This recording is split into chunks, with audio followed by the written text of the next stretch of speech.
Hello, I am Tarık Toros. Welcome to What's Happening in Turkey. Cold War in Ankara, State Crisis, Kurdish Deadlock, and the British Kiss.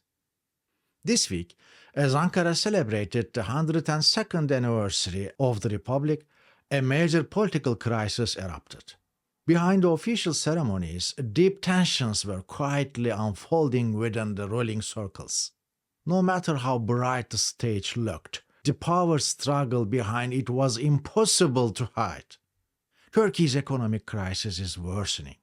The big question now is, can President Erdoğan's former finance minister, Ali Babacan, recently brought back into the government's economic orbit, really calm the markets and lower inflation and interest rates? At the same time, the Kurdish peace process has hit another deadlock. No member of the pro-Kurdish DEM party was invited to the Republic Day reception at the presidential palace, a symbolic snap showing just how fragile dialogue has become.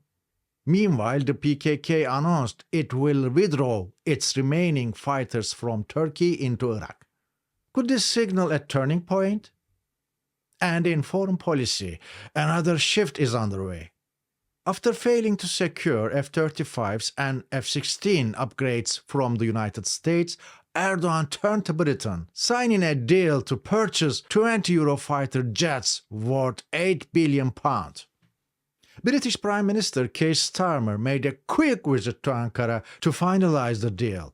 But notably, when he returned to London, he never once mentioned Erdoğan by name. Why? Let's find out. State crisis in Ankara.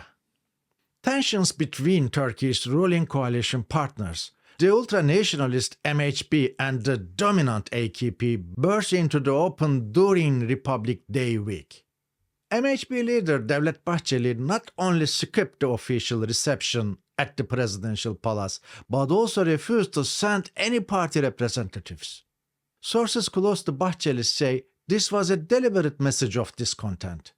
For months, Bahçeli has been uneasy about police appointments, anti-mafia operations targeting figures close to his party, and new bureaucratic regulations reducing the MHP's influence within the state. But the final straw was Cyprus. Just days after Bahçeli proposed that Turkey should annex northern Cyprus, President Erdoğan publicly disagreed, exposing a widening rift between the two men.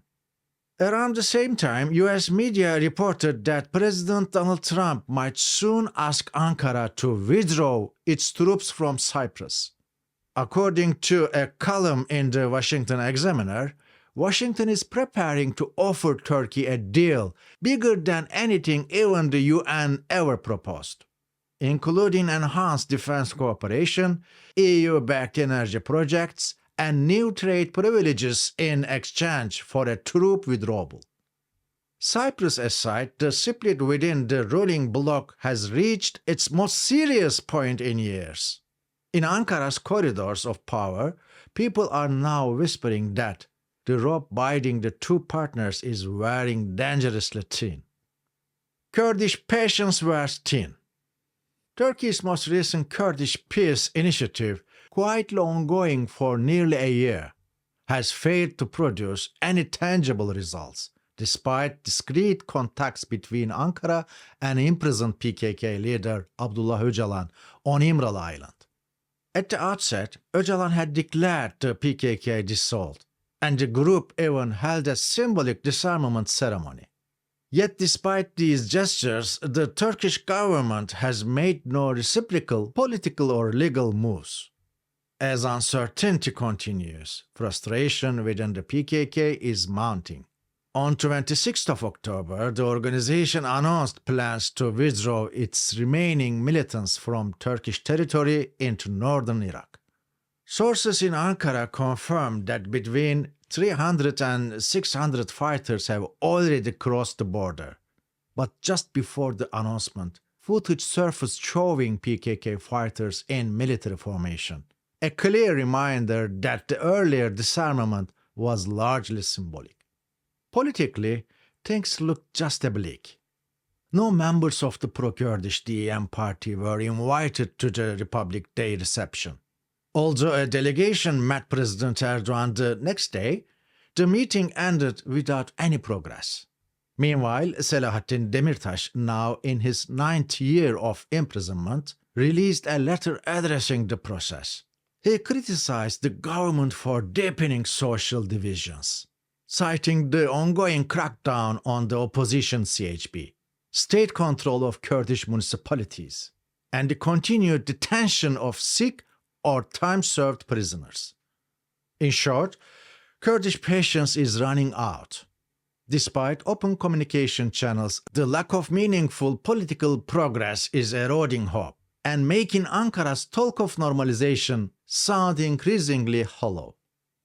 Economic crisis deepens.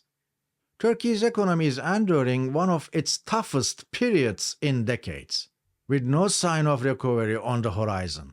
The country's collapse in global rule of law rankings has scared away investors, while police raids on business figures and state takeovers of private assets have driven domestic capital abroad.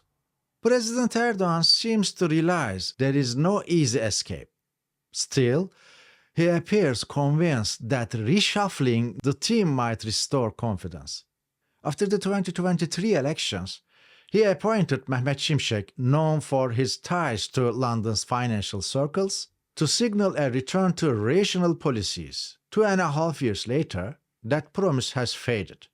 Inflation remains sky-high, the lira tightly controlled, and investor confidence shattered.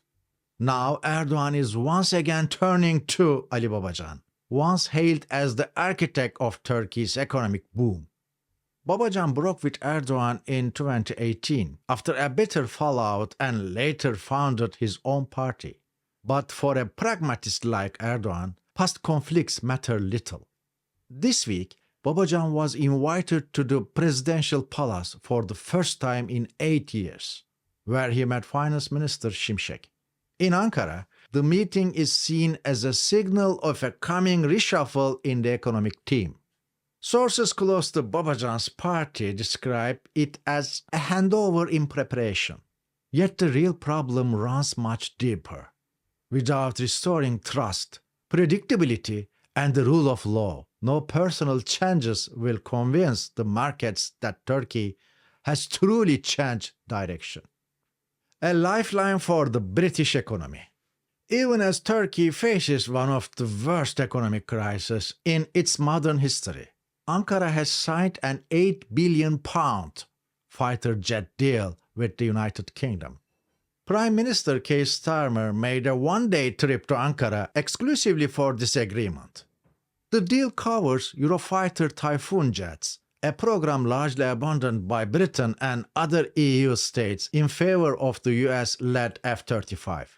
Turkey will pay £8 billion for 20 aircraft. Upon returning to London, Starmer hailed the deal as part of Britain's national renewal.